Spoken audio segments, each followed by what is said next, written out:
one of the things is, I mean, people always don't, we all longer this myth that government are bad businessmen. You look at a country like China, for example, a lot of the investments, home and abroad, the Chinese government, they hand the pan deeply, and those businesses are thriving globally, domestically as well. I mean, they get cases of failure as well. Let's not forget that. But largely, you say the success overshadow the failure. So it shows that if government structure them well, perhaps they can also do that well. Absolutely, I agree. Just before I even go further, my brother, they talk about Seattle being government in Seoul, Peking, in terms of communications. That's great. But, in 2004, I then leased Seattle for privatization. And since then, it's been one tail of woe after the other. And by the way, government sanctioned a financial performance report on state-owned enterprises by 2020 with the release. And when you look at Seattle, the figures, it makes for sorry reading. So yes, prayer is good. Entreaties to God good, but trust me, that's not the way we go solve with problems. It's not when we go cap in hand with a big everybody in the international community for come to aid and ask for solve with problems. That's not the way we solve the problems of Sierra Leone. It's when we put in place serious measures. We know, say, there's an act to establish all of these institutions.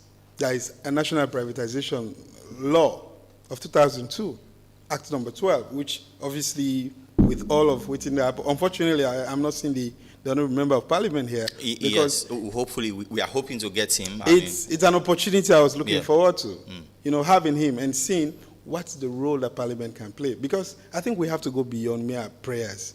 Then rhetorics, then they, now I don't get salute to us out there. Over 60 years, we're still grappling for the most basic necessities.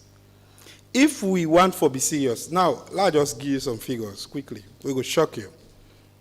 Now, by up to 2020, we then released this report. It was covering a 4-year gap between 2014 and 2018. Then say for Seattle, turnover depreciated from 215.6 billion in 2014 to 66.9 billion in 2017. That's over 100% depreciation. From 2014, the turnover was 215.6 billion, and it reduced to 66.9. I mean, this was an institution where they operate practically on debt. As we speak, Seattle, what you owe just creditors outside are $50 million. I mean, it's on life support. We can't continue running this country this way. As much as you're good for let government bail out these institutions, but also it behoves government.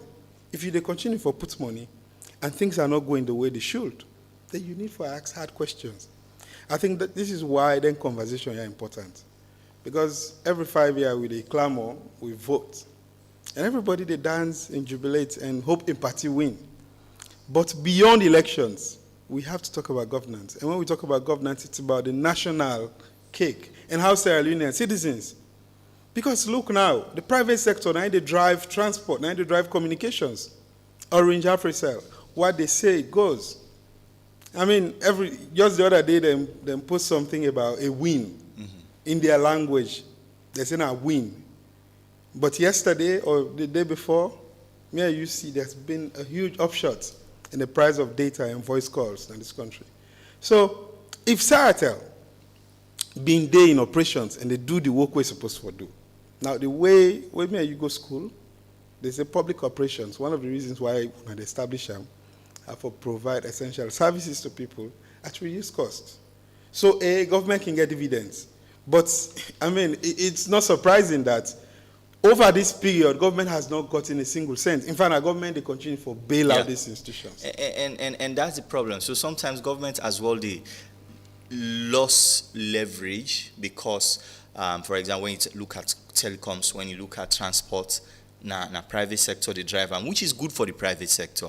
But government, they lost leverage. I mean, we've had days who say driver and say, we know they go work because of this. We are not satisfied with, let's say, costs of fuel. There was a point. And then this whole city is grinded to a halt because you not get enough government buses for shuttle people to work. Absolutely. In fact, the worst mistake you could do right now is for say the travel using a government bus. you probably go spend a journey way for take 2 hours, you go last the 6-7 hours. You know, because SLRTC, I mean, we don't know now, say, government wants, there's privatization going on and all that. And it's sad. I feel, say, Sierra Leone, we don't get a long history of institutions we don't fail. And they don't fail not by accident.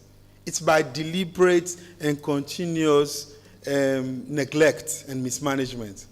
Government over government. This is why this advocacy is not really directed at one particular, say, party or SLPP now, then the lead power now. No. The APC is also part of governance. The APC is in parliament. And by the way, I applaud the opposition for taking their seats yesterday in parliament. I think it shows that we can now move on to governance. We can now move on to national development. We can now move on to asking President Bio the hard questions, because he has a mandate for 5 years. And that clock, they tick. From una young case with Nasiratel, we understand so una get a lot of technical experience really. We perhaps some other companies they not be even get at some point. So it's not advantages and the way you feel if I don't take Nasiratel further than it is now. Yeah, like for example, as I mentioned, the fiber optic installation, Nasiratel Nomagada infrastructure. So in that fiber optic, like now they connect the banks and the filling stations. If one do a fiber connection, you can't do it without Nasiratel. So the infrastructure we don't lay down for ages. So the kind of money we don't they make it plenty. Like the MiFi, with the handheld, the one of the service the one mentioned, the handheld device, we they move whereabouts anywhere. And then you see other companies like Orange and Africa also get to all the get the same thing. So the competition is so high. So as a national company, government not be for allow other company. It's not bad for letting them prosper. Prosperity not a bad thing. But if then they prosper, just be mindful that Sierratel also is in existence, for left them out. Well, the accusation really around Sierratel now that Sierratel got to a point where Una grow so comfortable that Una nobody even innovate anymore. Like real competition, I feel like government need for the protect Una in the market. You're quite right, sir. And this world a competitive world. If Sierratel they do well, it means like see when Sierratel one game in D, because there was a time when if you want communication, there was no way except Sierratel. We don't be making long lines them for communicate. But I think a better way competition come. I think it make a shock we. It make us stand back on our legs. But when the competition can unable for match up with them, just because of our government supposed to do that. And the management know them put, I can say they don't feel all this while. But I want to reflect back when we get a MD, when they do so well, Mr. Edward CC. They don't left Nigeria Orange now. If they do so well, but when governance change, governance in this country, when they change, just expect see many staff get to lose their job. And when I check about 13 staff lose their job, not because of incompetency, just because I would say like tribe, region, when you told me party, what of sort of that. So they all go. And when they go now, even Mr. Solomon Jarima will commend them. He said, no, this man should not go. This man should stay. This man is grounded in communication. Let him continue. I think they didn't listen to him.